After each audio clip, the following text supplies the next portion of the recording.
식당에서 저희가 밥을 먹을 때 예전과는 달리 최근에는 정말 맛이 없다. 그래서 도저히 못 먹고 나올 만한 그런 식당은 거의 없습니다. 많은 사람들이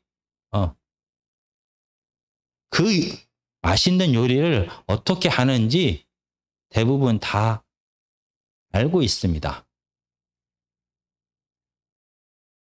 그럼에도 불구하고 정말 맛있는 식당은 분명히 따로 존재합니다. 같은 재료를 사용하고 같은 방법으로 요리를 하더라도 분명히 어떤 요리사는 그저 그 깊은 맛을 그대로 내지 못하고 그저 먹을 만한 그러한 요리를 만드는 사람도 있습니다. 그런데 정말 그 음식의 본연의 맛을 정말로 제대로 살리는 그런 요리사가 분명히 존재합니다. 어쩌면 그는 좋은 요리 학교에서 음식을 배우지 않았을지도 모릅니다. 그러나 평생토록 그 한 요리에 집중하면서 실패하고 또 새로운 것을 개발하고 또 연습하고 그랬다라고 하면은 그가 하는 요리는 그저 일반 우리가 흔히 볼 수 있는 맛과는 다릅니다. 그래서 우리는 그런 사람을 장인 이렇게 표현을 합니다. 오늘 하나님의 말씀은 드디어 산상수훈의 마지막입니다. 당시에는 바리새인과 서기관은 하나님의 말씀을 율법을 해석하고 가르치는 율법 선생이었습니다. 그런데 갈릴리 지역에 사는 이스라엘 백성들은 어느 한 목수의 아들의 설교를 듣게 됩니다. 그리고 나서 그들은 이렇게 반응합니다. 7장 28절과 29절입니다. 예수께서 이 말씀을 마치심에 무리들이 그의 가르침에 놀라니 이는 그 가르치는 것이 권위 있는 자와 같고 그들의 서기관들과 같지 아니함일러라.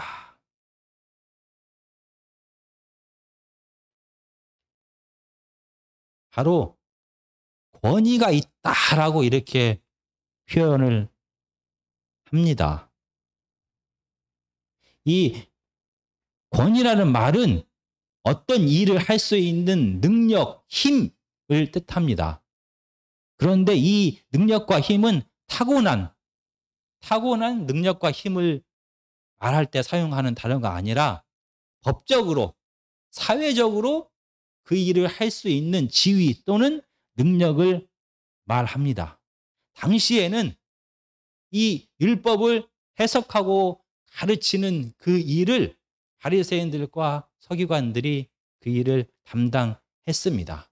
그들은 율법을 가르치기 위하여 율법 선생이 되기 위하여 바리새인들은 평생 동안 교육을 받았습니다.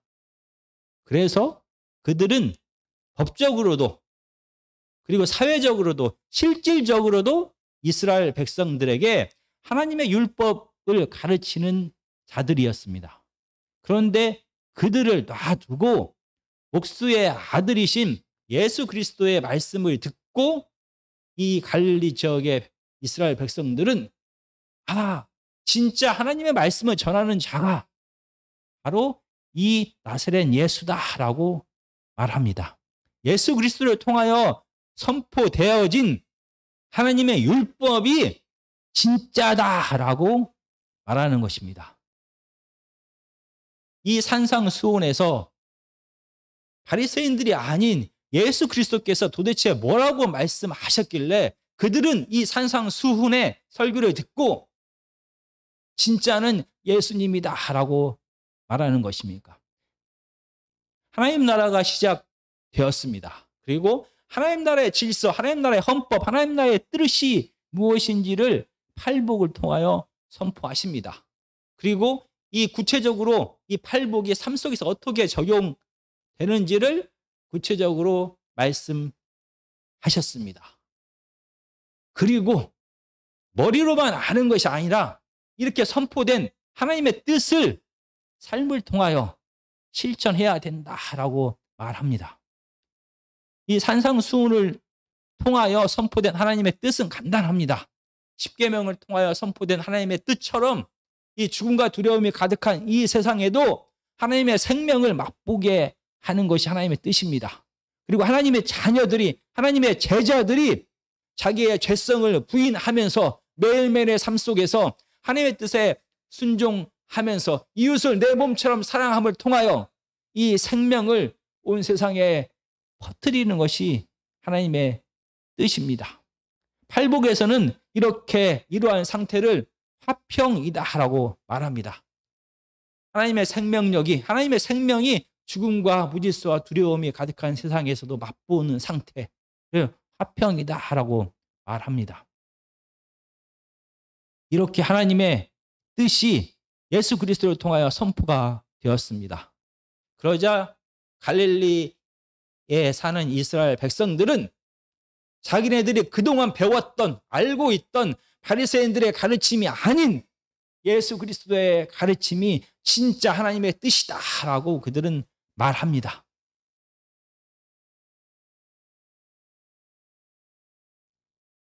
예수 그리스도의 가르침과 바리새인들의 가르침이 어떻게 달랐길래 이 갈릴리 지역에 사는 이스라엘 백성들은 예수 그리스도의 가르침을 향해 진짜다라고 말하는 것일까요? 예수 그리스도의 가르침과 바리새인들의 가르침이 어떻게 달랐는지 저희가 다시 한번 살펴보기를 원합니다. 그리고 마지막 예수 그리스도의 비유를 통해서 어떻게 예수님의 가르침이 참 생명이 있는, 권위 있는 하나님으로부터 온 말씀인지를 저희가 살펴보기를 원합니다. 마태복음 7장 24절에서 27절까지입니다. 그러므로 누구든지 나의 이 말을 듣고 행하는 자는 그 집을 반석 위에 지은 지혜로운 사람 같으니 비가 내리고 창수가 나며 바람이 불어 그 집에 부딪히되 무너지지 아니하나니 이는 주추를 반석 위에 놓은 까닭이요 나의 이 말을 듣고 행하지 아니하는 자는 그 집을 모래 위에 지은 어리석은 사람 같으리니 비가 내리고 창수가 나고 바람이 불어 그 집에 부딪힘에 무너져 그 무너짐이 심하니라.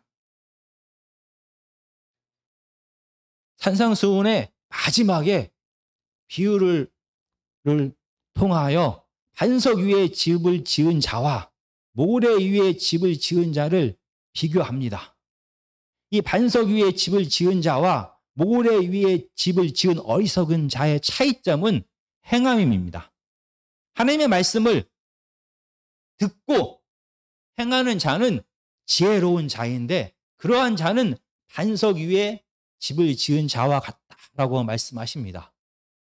반면에 하나님의 말씀을 듣고 행하지 않는 자는 모래 위에 집을 지은 어리석은 자다라고 말합니다. 그러면서 그 차이는 바로 실천이다. 삶을 통하여 하나님의 말씀을 실천했는지 여부가 지혜로운 자와 어리석은 자의 차이점이다라고 말합니다. 그런데 이 비유 속에서 또 하나 강조하는 단어가 있습니다. 24절과 26절에서 나의 이 말을 이렇게 말합니다. 26절에서 나의 이 말을 이렇게 말합니다. 왜 이 단어가 여기서 나의라는 말이 강조가 되었습니다. 보통 헬라어는 이 단어 자체에 뒤에 있는 전미사를 바꿔서 이 이것이 누구 것인지를 그냥 알게 합니다. 이 수건 하면은 이 수건이 말하는 내 것인지 우리 것인지 그의 것인지 그 여자의 것인지를 이 단어를 바꿉니다. 수건이 아니라 수기라고 이렇게 바꾸든지 밑에 있는 니은을 미음으로 바꾸는 것처럼 이렇게 이 단어를 바꾸어서 이것이 누구 것인지를 알게 합니다. 그래서 나의 이 말을 이렇게 말씀하시면서 예수님은 에고라는 나의라는 이 강조를 거기에 첨가를 했습니다. 굳이 나의라는 말을 첨가하지 않아도 이 말은 말하는 예수 그리스도의 말인지를 모든 사람이 알고 있습니다. 그럼에도 불구하고 나의라는 말을 붙인 것은 이 말에 어떤 말을 듣고 순종해야 되는가라는 질문을 백성들에게 하는 것입니다. 바리새인들의 말을 듣고 순종할 것인지 아니면 누구의 말을 듣고 순종할 것인지를 예수님은 다시 한번 이스라엘 백성에게 물어보시는 것입니다. 바리새인들의 말이 아닌 예수 그리스도의 말을 듣고 행해야 된다라고 말합니다. 같은 구약의 율법을 해석했습니다. 바리새인들도 구약의 율법을 해석하고 가르쳤습니다. 예수 그리스도도 구약의 율법을 해석하고 가르쳤습니다. 똑같이 구약의 하나님의 법을 해석하고 가르쳤습니다. 그런데 왜 예수님은 나의 말이 그들의 말과 바리새인들의 말과 너무나 다르다라고 말합니다. 마치 반석 위에 집을 지은 자는 생명을 얻고 모래 위에 집을 지은 자는 멸망하는 것처럼 이 차이만큼이나 예수 그리스도의 가르침과 바리새인들의 가르침이 다르다라고 말합니다.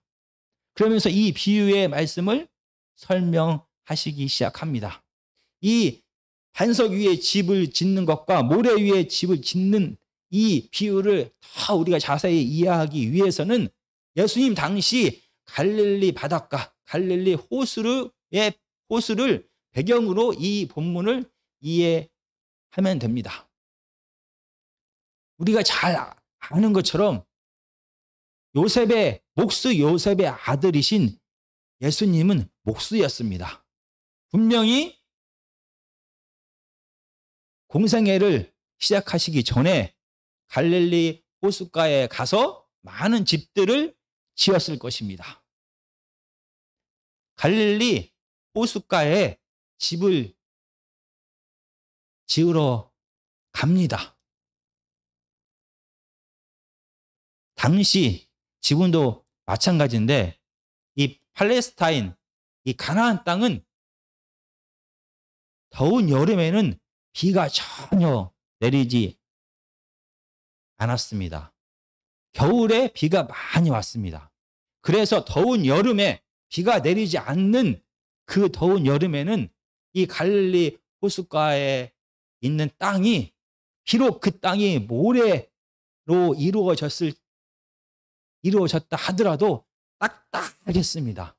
우리가 생각하는 우리가 알고 있는 모래가 아니라 모래가 오랫동안 굳어져서 마치 평지처럼 흙처럼 땅처럼 단단했습니다.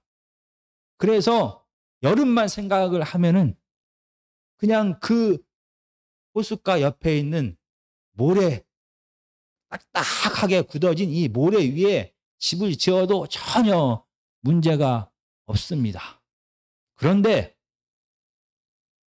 건물을 갈릴리 호수 근처에서 호숫가에서 집을 지어본 경험이 있는 목수는 절대 모래 위에다 집을 짓지 않습니다.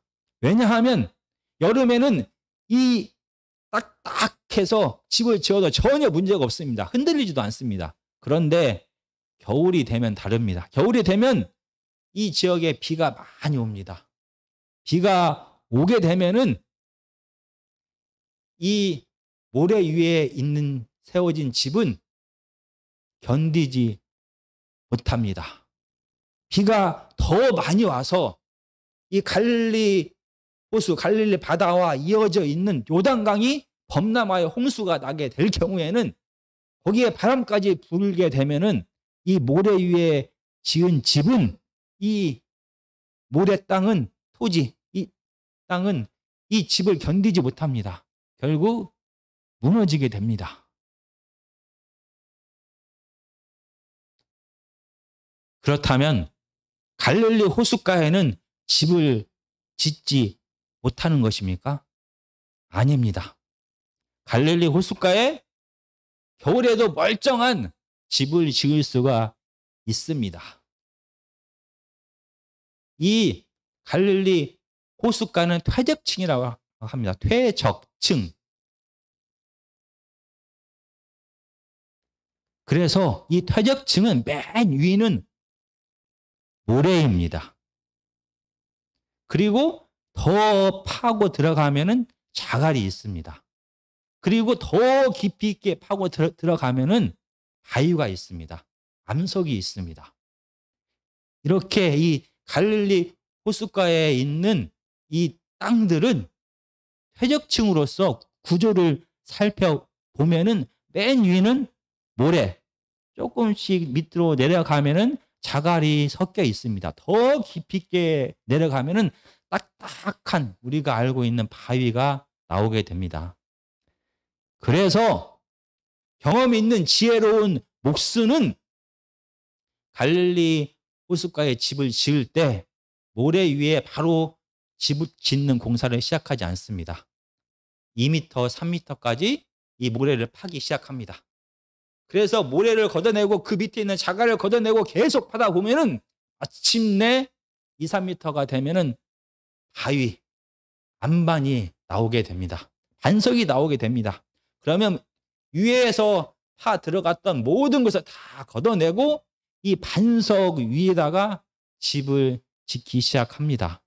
이렇게 반석 위에 지은 집은 겨울이 되어서 비가 많이 오고 홍수가 불고 바람이 불어도 집만 튼튼하게 지었으면 이 반석 때문에, 땅 때문에 이 집은 무너지지 않는 것입니다. 바로 같은 지역에서 갈릴리 호숫가에 집을 짓습니다. 어리석은 자는 그냥 모래 위에다가 딱딱하니까 집을 지어버립니다. 같은 지역에 같은 땅에 지혜로운 자는 모래를 깊이 있게 계속 파기 시작합니다. 그리고 반석이 나오면은 그 위에다가 집을 짓는 것입니다. 바로 바리새인들과 그리고 예수님은 같은 하나님의 말씀, 구약의 율법을 가지고 오늘 설교를 각각 하기 시작합니다. 그런데 이 바리새인들의 설교를 들었던 이스라엘 갈릴리 지역의 백성들은 그게 진짜인 줄 알고 살았습니다. 그런데 예수 그리스도의 설교를 듣고 나서 그들은 깨닫게 됩니다. 진짜는 예수 그리스도의 말씀이구나라는 걸 깨닫게 됩니다. 이 차이가 얼마나 큰지 지금 비유로 예수님은 말씀하시는 것입니다. 마치 모래 위에 집을 지은 어리석은 자들, 반석 위에 집을 지은 지혜로운 자, 마지막에는 멸망과 생명으로 나누어지듯이 예수 그리스도의 가르침은 이 차이만큼이나 바리새인들의 가르침과 달랐습니다. 예수 그리스도의 가르침은 같은 구약의 말씀을 가지고 산상수훈을 설명하고 설교했을지라도 너무나 달랐습니다. 우리가 구체적으로 몇 가지만 어떻게 다른지 살펴보겠습니다. 마태복음 5장 21절입니다. 옛 사람에게 말한 바 살인하지 말라 누구든지 살인하면 심판을 받게 되리라 하였다는 것을 너희가 들었으나 나는 너희에게 이르노니 형제에게 노하는 자마다 심판을 받게 되고 형제를 대하여 나가라 하는 자는 공회에 잡혀가게 되고 미련한 놈이라 하는 자는 지옥불에 들어가게 되리라. 바로 같은 하나님의 말씀, 살인하지 말라라는 하나님의 명령을 바리새인들은 실질적으로 살인하지 않으면 된다라고 그들은 가르쳤습니다. 그런데 예수 그리스도의 가르침은 겉으로 나타나는 행동뿐만이 아니라 왜 그런 행동을 하게 되었을까까지 확장이 되는 것입니다. 행동 속에 숨어있는 마음, 죄가 나오는 이 마음의 문제까지 확장하셨습니다. 겉으로 드러나는 모래 위에 집을 지은 것이 아니라 더 깊이 있게 파서 반석에 집을 지은 것처럼 하나님의 말씀에 진짜 주신 의도가 무엇인지를 예수 그리스도는 겉으로 드러나는 행동이 아닌 이런 행동을 하게 되는 원인에게까지 확장하셨습니다. 살인하지 않으면 된다라고 말하는 바리새인들에게 그렇지 않다라고 말합니다. 내 마음에 형제를 미워하고 멸시하고 무시하고 모욕하고 저주하는 말을 한다라고 말하면 비록 살인하지 않았을지라도 이 마음 안에 바로 살기가, 분노가 가득하게 될 것이다. 그리고 언젠가는 이런 분노가, 미움이, 살기가 행동으로 드러나게 될 것이다 라고 말합니다. 그래서 이 겉으로 나타나는 행동뿐만이 아니라 이 행동이 드러나게 되는 근본적인 원인인 이 죄의 문제까지 예수님은 깊이 있게 들어가셨습니다. 그래서 살인하지 말라라는 이 말에 대하여, 형제에 대하여 미워하거나 분노하거나 모욕하거나 저주하는 자가 바로 살인하는 것이다 라고 말합니다. 마음에서 일어나는 이 죄의 본성의 문제를 말씀하시면서 근본적으로 살인하지 않는 것이 무엇인지를, 형제를 사랑하는 것이 무엇인지를 깨닫게 하셨습니다.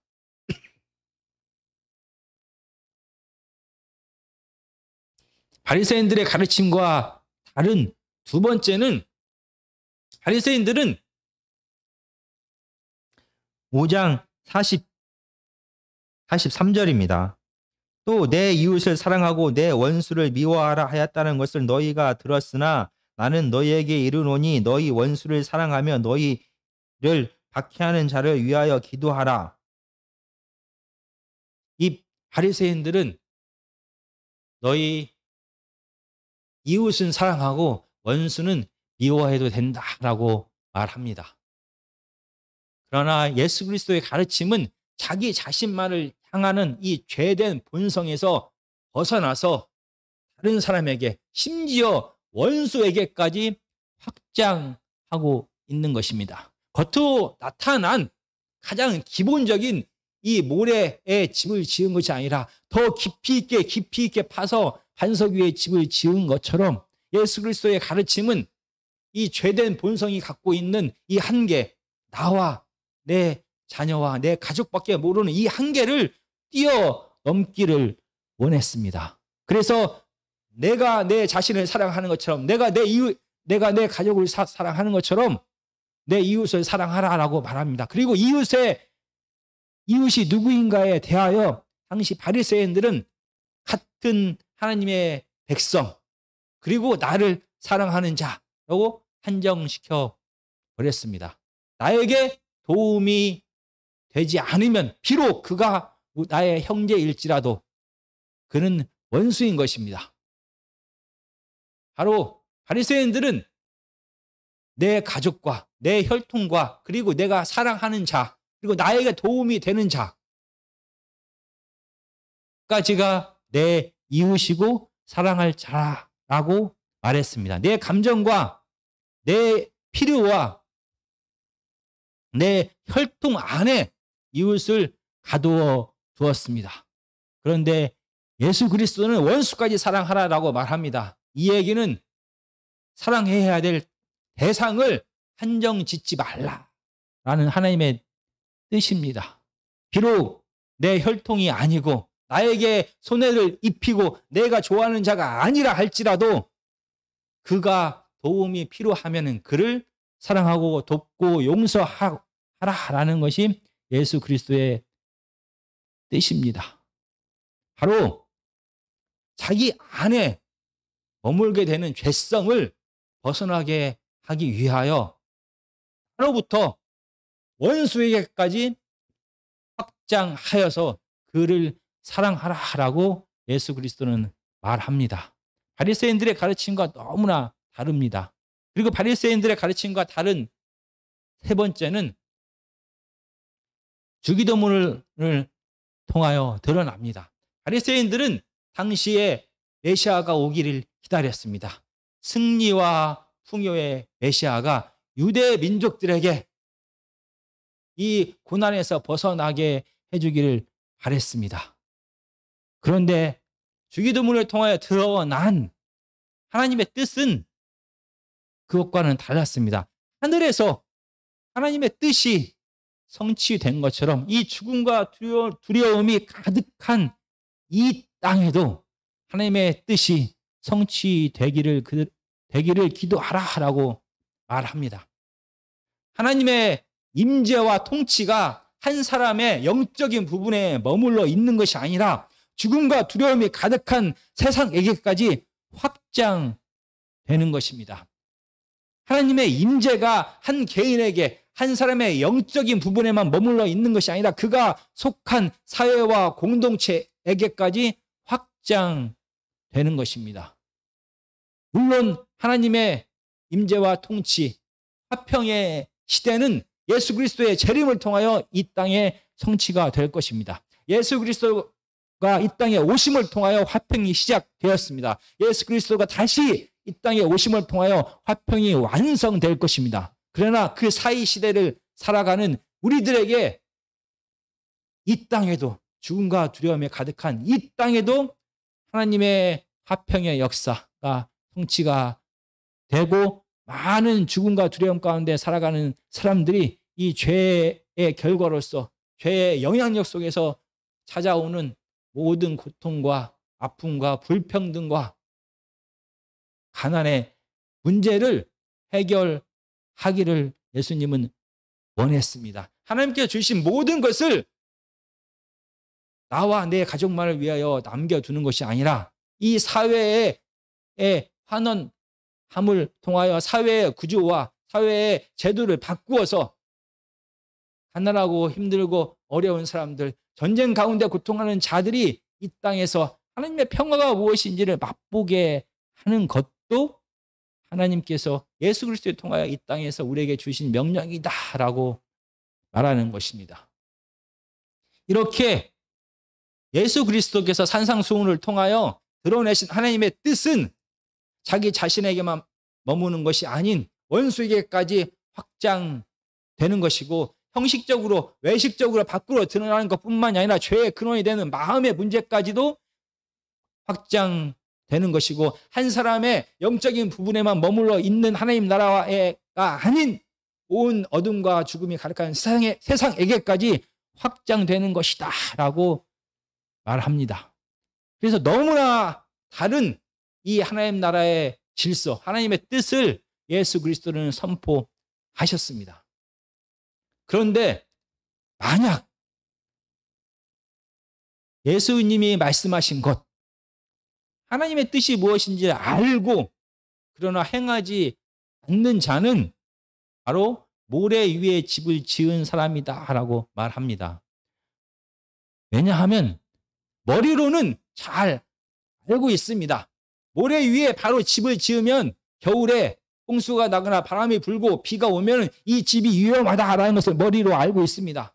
그러나 가서 집을 지을 때 모래 위에 집을 짓지 않고 반석까지 깊이 있게 파려면 너무나 힘이 듭니다. 그러니까 머리로는 알고 있되 삶을 통하여는 전혀 실천하지 않는 것입니다. 그냥 모래 위에 집을 지어 버립니다.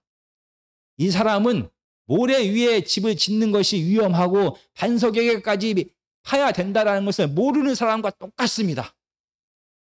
삶을 통하여 실천하지 않는다라고 하면은 모래 위에 집을 짓는 게 위험하다라는 것을 아는 것은 전혀 도움이 안 됩니다. 그는 마치 예수 그리스도께서 산상수훈을 통하여 선포하신 하나님 나라의 질서, 하나님 나라의 뜻을 잘 알고 있으나 삶을 통하여는 전혀 실행하지 않는 자입니다. 그는 집을 안 짓는 자가 아니라 그러면은 그는 마치 모래 위에 그냥 지으며 살아가는 자처럼 하나님의 뜻을 말씀을 통하여 잘 알고 있습니다. 그러나 삶을 통하여 실천하지 않는 자는 그러면 그는 어떻게 살아갑니까? 어떻게 집을 짓습니까? 자기의 죄성에 따라서 이 세상의 질서대로 순종하면서 살아가는 갑니다. 마치 예수 그리스도께서 산상수훈을 통하여 선포하신 하나님의 뜻이 무엇인지를 내 이웃을 내 몸처럼 사랑하고 하나님께 주신 모든 것을 나누면서 고난 가운데 인내하면서 살아가는 것이 하나님의 뜻입니다 라는 것을 마치 모르는 사람인 것처럼 그냥 이 땅에서 자기 자신만을 위해서 살아갑니다. 이 땅에서 우리 안에 있는 이 죄성의 문제 때문에 회개하고 눈물로 살아가는 것이 아니라 내가 살인하지 않았으면 됐어 라고 말하면서 살아갑니다. 이 땅에 나와 우리 가족의 문제가 없으면 다른 사람들이 어떤 사회적인 악함 속에서 고통받고 있더라도 그들의 삶을 무시해버리고 무관심하면서 살아갑니다.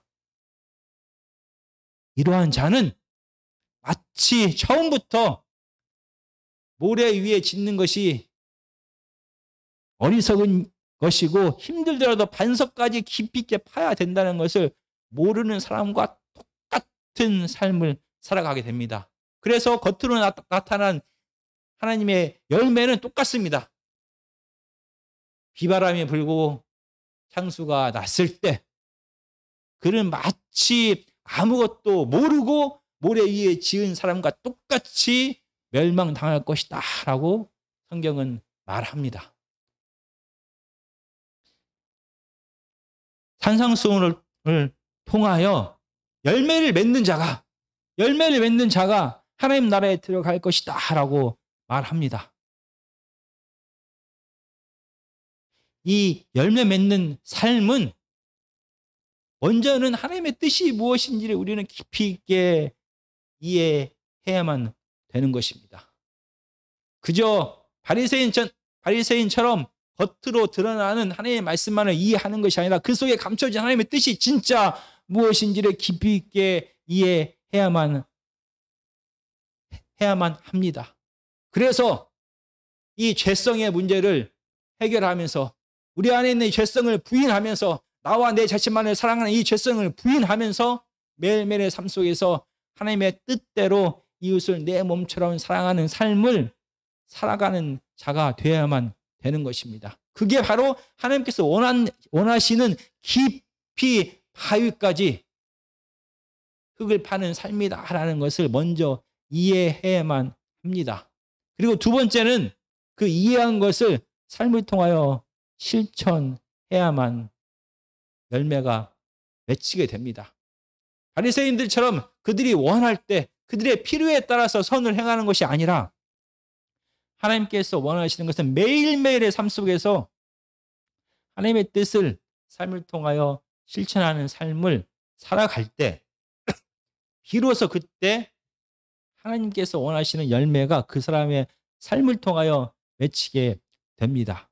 그러면 바람이 불고 홍수가 나도 그 집은 무너지지 않는 것입니다. 그 열매는 영원히 보존되어서 하나님께서 오셨을 때 열매를 보고 우리를 천국으로 인도하실 것입니다. 그리고 하나님께서 오시기 전에도 이 땅을 살아가면서 이 반석 위에 집을 짓는 자, 하나님의 뜻이 무엇인지를 정확히 알고 그 뜻을 삶을 통하여 실천하는 자들의 삶 속에도 하나님의 뜻이 무엇인지 모르고 자기의 죄성대로 살아가는 사람들의 삶처럼 똑같이 비바람이 분다라고 성경은 말합니다. 많은 고난과 어려움이 찾아오게 됩니다. 그때 반석 위에 집을 지은 자, 하나님을 굳건히 믿고 하나님의 뜻대로 힘들고 어렵지만 매일매일을 살아가는 자들은 이 고난과 어려움 가운데서도 하나님을 버리지도 않고 하나님께서 우리에게 맡겨주신 이 사명을 잊어버리지 않고 등한시 여기지도 않고 끝까지 인내하면서 고난을 인내하면서 사랑하면서 나누면서 살아가게 됩니다. 그런데 평소에는 바리새인들처럼 하나님을 사랑하고 이웃을 사랑하는 것 같았으나 그들의 삶에 이 죄성의 문제, 자기 자신만을 원하고 위하는 이 죄성의 문제를 계속 고민하면서 회개하면서 살아가지 않는 자들에게는 결국 하나님을 의지하는 것이 아니라 사람을 의지하게 되고 재물을 의지하는 삶을 살 수밖에 없게 됩니다. 그 결과 그들은 작은 고난 가운데서도 죽음과 두려움을 맛보면서 하나님께서 주시는 기쁨 없이 하나님께서 주시는 안식 없이 이 땅을 살아갈 수밖에 없습니다. 바로 그것이 생명 없는 삶, 하나님 없는 삶이 되는 것입니다.